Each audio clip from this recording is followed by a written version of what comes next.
Welcome everyone. Today in this video we're going to take a look at a couple of these ATFL box targets.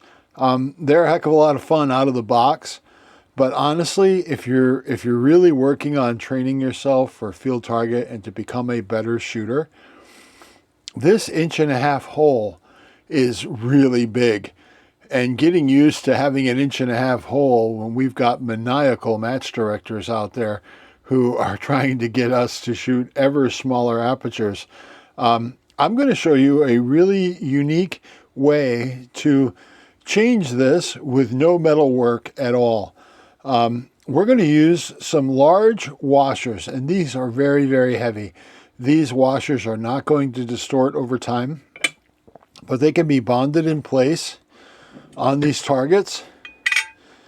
And in this look, all I'm going to do is scuff up the powder coat and bond to the powder coat just to see how they hold up. But a better way to do this would be to take these, at least in the area where the bond is, to take this right down to bare metal. But we're going to test this and see how it works. And that brings us to the all-important glue. I think this makes a big difference. This is Sikaflex. This is a polyurethane based adhesive and sealant that's actually meant for the marine industry. This stuff is ridiculous. You want to take some precautions here, because if you get this on your skin, you're literally going to have to wait for it to wear off. There's no solvent that's going to take this off of you. And any solvent that does, you probably don't want it touching your skin. So be sure that when you're working with this, you work very cleanly. Don't get it on you, not because it's toxic or anything, but because you will not get it off your skin. It's going to be on there for a while. Unless you work really hard, then you might get it off. But anyway, this is the Sikaflex 291. There's also some more general versions of this for like construction adhesive and concrete work. But this one is the one I picked for getting the best bond for these metal washers on the targets. And then at the end, we're going to just get them all the same color by using some of this Fusion Krylon Satin Black spray paint. I'll put as many links as I can to all of this stuff in the description and maybe the pinned comment so that you can find them easily. But the reason for this adhesive is because it's so resilient. If you were to go with an adhesive like cyanoacrylate, which is like super glue, or a really strong epoxy, the problem is every time you get an impact in here, those impacts could possibly create microfractures at the bond line. And eventually with enough impacts, it's going to finally fracture and fall off. This adhesive stays kind of, I don't want to say it cures completely, but it's got give to it. It's flexible. It's going to be able to absorb that impact, radiate the energy away, and not have it impact the bond line. That's what makes this such a great choice. Now, buying it in the 3 fluid ounce, not the most economical. For like 50 cents more, you can get a 10-ounce tube. But my experience with Sikaflex is that it does not stay in the tube well. Once you pop the seal, you don't have much time. You got a couple of months. So unless you're planning on using a whole 10-ounce tube, it just seems like kind of a waste. So that's why I got the smaller one. I just wanted to glue some of these up and see how they do. And we're going to be doing one with a 1-inch aperture and one with a 1/2-inch aperture. So let's get started and get this party started. The first thing we're going to do, I think I'm going to go with the 1/2-inch on the gopher here. And what I'm going to do is look at this from the back, get it lined up pretty good. It doesn't really have to be centered. It doesn't matter. Hitting this paddle is hitting the paddle. It's going to take it down. But for this one, I'm going to center it. And I'm just going to give myself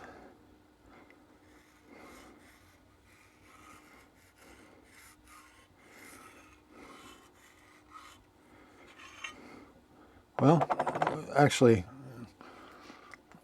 my silver Sharpie has pretty much dried out, but I got enough of a line there, I think, that I can use to just abrade the paint a little bit, or powder coat, whatever it is.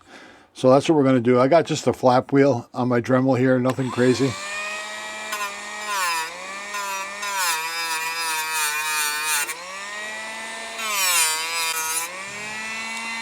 And I'm also going to do the same thing where the bond line is on the washer. I don't want to go through the zinc. I want the zinc to stay intact, but I just want some tooth for the adhesive. That should do. And then the next thing I'm going to do is take a clean, fresh paper towel, put some pure isopropyl on it, and I'm going to clean both bond surfaces with that.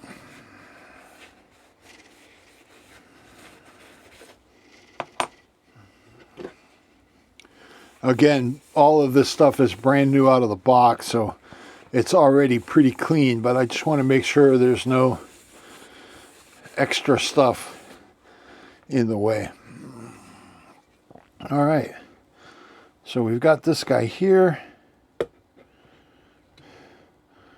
We're going to wait for that alcohol to flash off.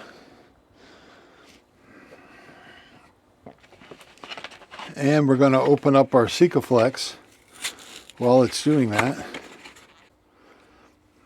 I want a nice angular cut on the tip. If you do get the 3-ounce tube of Sikaflex, you'll notice there's a collar on the nozzle here, and this cap does have a cutter. So what you want to do is take the collar off, set it aside, and then you can take this cap, come down, and it will cut the tube open for you, so you don't have to dirty your tools like I did earlier. I didn't notice that until I actually was getting ready to take the nozzle off and put this away. But yeah, once you do that, then you can, I don't recommend storing this with the nozzle on there.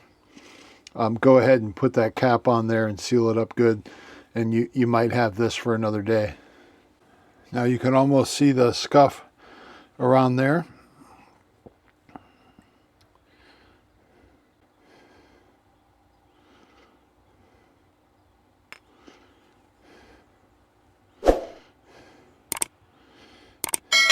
Now, if I was smart, I would have some nitrile gloves on right now, because I just know I'm going to get some of this crap on me. Now, what's interesting about the Sikaflex as an adhesive, it's got pretty low shrinkage. This actually cures by its reaction with atmospheric moisture.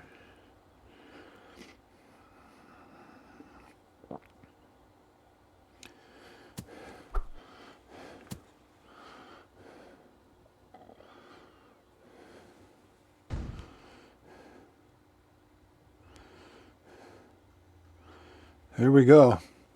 Now we're just going to let that sit for about 24 hours. I think it'll cure much quicker than that, but I don't want to tempt fate. I want to make sure I get the best bond possible before I start whacking this with a lot of energy, because you know I'm going to miss on a target that small. But that should work pretty darn well, especially once this is all black. And then we get the zombie up here, and we're going to give him the same treatment, but we're going to use the larger 1-inch washer on this guy. And let's use the useless marker again.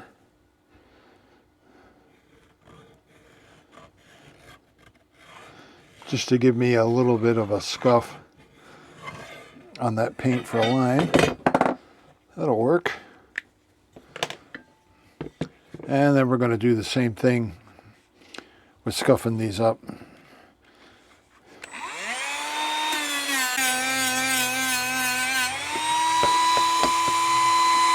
And we're going to hit the washer as well.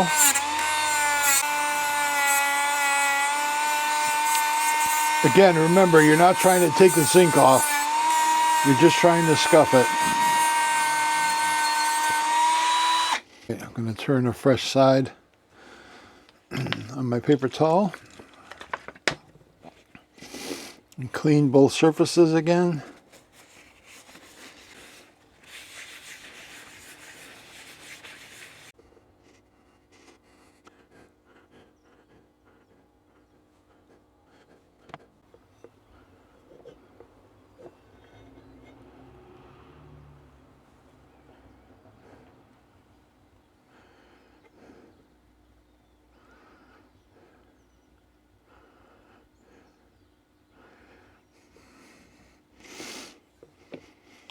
There we have it.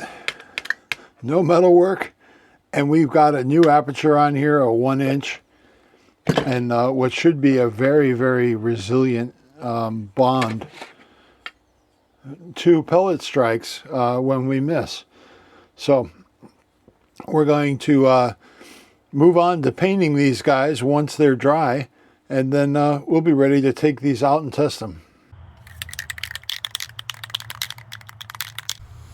Okay, friends, I'm just going to get a little coat of paint on these guys to see where I'm hitting, and it makes them look better, I think.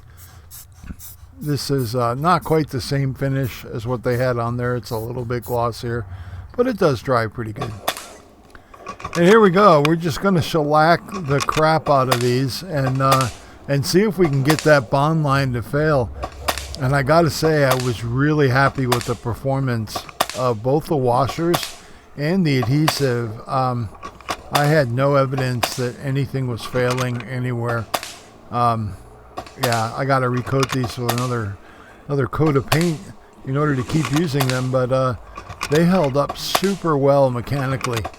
And you know, every now and then I do go ahead and hit the targets just because it was getting to me mentally to just continuously miss intentionally. So I did do some regular target strikes as well. But yeah, I had a ball doing this. This project came out super good. And again, I could have welded these and been done in a lot shorter time, or maybe about the same time. But I know a lot of people don't have welding equipment or welding skills, and I wanted to give you a solution that you can do anywhere.